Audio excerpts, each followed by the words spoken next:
आज अपन विकिरण के बारे में कुछ पढ़ेंगे। विकिरण के लिए अपन बात करेंगे तो अपन को एक बेसिक प्रॉपर्टीज विकिरण की होती है, वो प्रकाश की तरह ही लगभग समान होती है। जैसे प्रकाश सीधी रेखा में गमन करता है, ठीक इसी प्रकार ऊष्मीय विकिरण सीधी रेखा में चलते हैं, निर्वात में प्रकाश के वेग से चलते हैं। प्रकाश की तरह ही इनका अपवर्तन परावर्तन देखा जा सकता है। ये सारी घटनाएं प्रकाश की तरह देख सकते हैं अपन, और इनका अध्ययन करने के लिए अपन साधारण प्रिज्म की जगह, कांच की प्रिज्म की जगह क्वार्ट्ज प्रिज्म या रॉक साल्ट प्रिज्म का उपयोग करते हैं। तो इसके बाद अपन कुछ इसमें डेफिनेशंस पढ़ते हैं। तो सबसे पहले अपन को इसमें पढ़नी है अवशोषण क्षमता, पारगमन व परावर्तन। तो ये चित्र के अनुसार मान लो किसी सतह पर Q मात्रा के विकिरण आपतित हुए, उसमें कुछ भाग परावर्तित हो जाएगा, Q1 अपन ने मान लिया, कुछ भाग Q2 इसमें अवशोषित हो गया और Q3 पारगमित हो गया। तो टोटल अपन ने लिखा Q is equals to Q1 plus Q2 plus Q3। Q का डिवाइड कर दिया, Q1 upon Q, Q2 upon this, Q3 upon Q। Q1 upon Q को अपन लिखेंगे परावर्तन क्षमता या रिफ्लेक्शन कोफिशिएंट। इसी तरह Q2 अपॉन को लिखेंगे अवशोषण क्षमता, और Q3 अपॉन दिस को, इसको अपन ऐसे ही बोल सकते हैं R, इसकी जगह R रख दिया अपन ने। This is R, this is A, this is T। तो R plus A plus T याद भी रह सकता है, R80 रेट। तो R plus A plus T is equals to 1। तो यहाँ पे R को अपन बोले परावर्तन क्षमता, इंग्लिश में बोलेंगे तो क्या बोलेंगे अपन, रिफ्लेक्शन कोफिशिएंट। A को बोलेंगे एब्जॉर्प्शन कोफिशिएंट और T को बोलेंगे transmission coefficient. Sum of all these are equals to 1। हम इसके लिए अलग अलग अगर एक किसी की भी परिभाषा लिखनी होगी तो अपन कैसे लिखेंगे कि किसी सतह द्वारा परावर्तित विकिरण की मात्रा Q1 अपॉन कुल आपतित विकिरणों की मात्रा Q। इसी तरह एक ही T के अपन लिख सकते हैं। और अपन को इसमें कुछ केस करते हैं अपन कि जब R बराबर T बराबर 0, यानी कि किसी सतह से, तो इसका मतलब R plus A plus T में R और T तो 0 हो गए, तो A बराबर अपना 1 हो गया। इसको अपन बोलते हैं पूर्णतः अवशोषक या परफेक्टली ब्लैक बॉडी। नेक्स्ट अपन ऐसे एक का कोई दूसरा एग्जांपल ये भी ले सकते हैं कि किसी सतह के लिए मान लो T भी 0, A भी 0, तो R बराबर 1, यानी कि जितने विकिरण आपतित हुए उतने ही विकिरण पूरे के पूरे परावर्तित हो गए। तो इसे अपन पूर्णतः परावर्तक सतह, इसका एग्जाम्पल जैसे अपन बात करेंगे तो पूर्णतः सफ़ेद चमकीली सतह ले सकते हैं, और पूर्णतः अवशोषक परफेक्टली इसके लिए अपन प्लेटिनम चारकोल या काजल समझने के लिए ले सकते हैं। इसके बाद अपन को पढ़ना है उत्सर्जन क्षमता। ये कुछ परिभाषाएं जो इनमें से एक दो हर बार आती रहती है। इंग्लिश में बोलते हैं इसको इमिसिव पावर। इमिसिव पावर कैसे डिफाइन करते हैं अपन, किसी पृष्ठ के एकांक क्षेत्रफल द्वारा 1 सेकंड में कुल उत्सर्जित विकिरण की मात्रा को उस पृष्ठ की उत्सर्जन क्षमता या इमिसिव पावर कहते हैं। तो अगर कोई सतह से मान लो Q विकिरण, कुल विकिरण Q हो रहा है, तो A upon T is equals to अपना E हो जाएगा। ये स्मॉल E रख लिया अपन ने।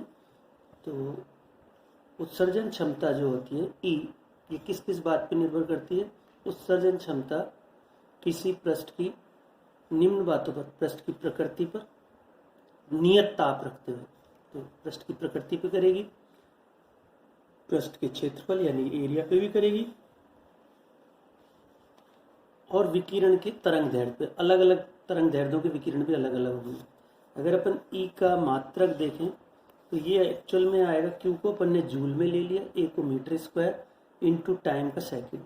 तो मैंने जूल और सेकंड को, तो जूल अपॉन सेकंड को तो वाट लिख लिया, और मीटर स्क्वायर, तो इसका मात्रक आ गया अपने पास वाट पर मीटर स्क्वायर। तो ये अपना हो गया टोटल E। इसकी तरह अपन को इसमें दो तीन एक जैसी ये डेफिनेशन थोड़ा अलग लगती हैं, तो इसको अपन अगली अपन डेफिनेशन पढ़ेंगे स्पेक्ट्रमी उत्सर्जन क्षमता या एक वर्णीय उत्सर्जन क्षमता।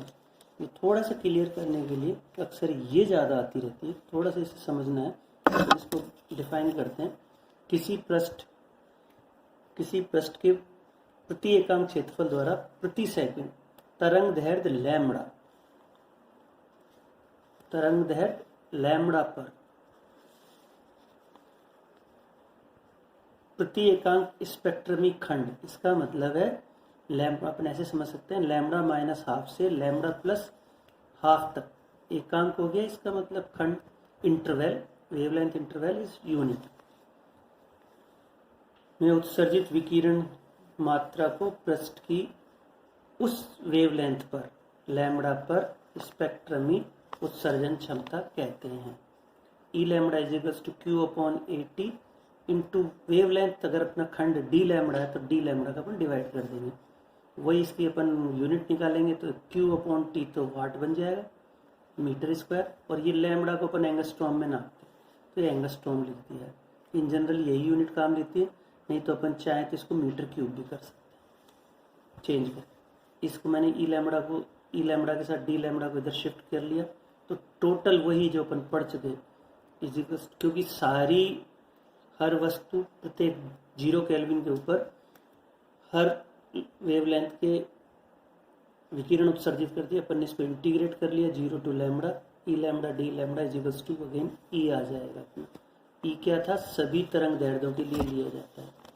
इसी प्रकार अपन को इसमें एक ई की और डेफिनेशन पढ़ लेते हैं अपन, आपेक्षिक उत्सर्जन क्षमता या उत्सर्जकता भी बोलते हैं इसको, रिलेटिव इमिसिव पावर और इमिसिविटी, ये दो का रेशियो है।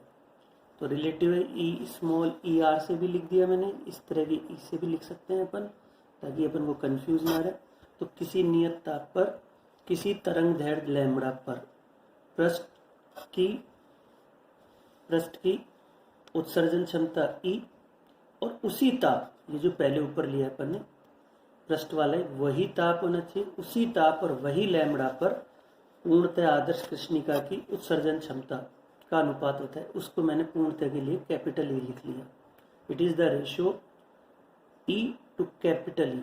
ये तो कोई भी पृष्ठ की उत्सर्जकता निकालेंगे उसके लिए, और ये उसी सेम टेम्परेचर सेम वेवलेंथ पर परफेक्टली ब्लैक बॉडी की।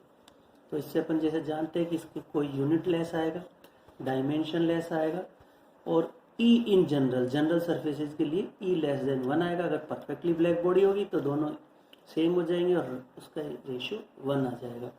तो इस तरह अपन ये emissive power, emissive monochromatic emissive power और इमिसिविटी तीनों की डेफिनेशन पढ़ी। Thank you.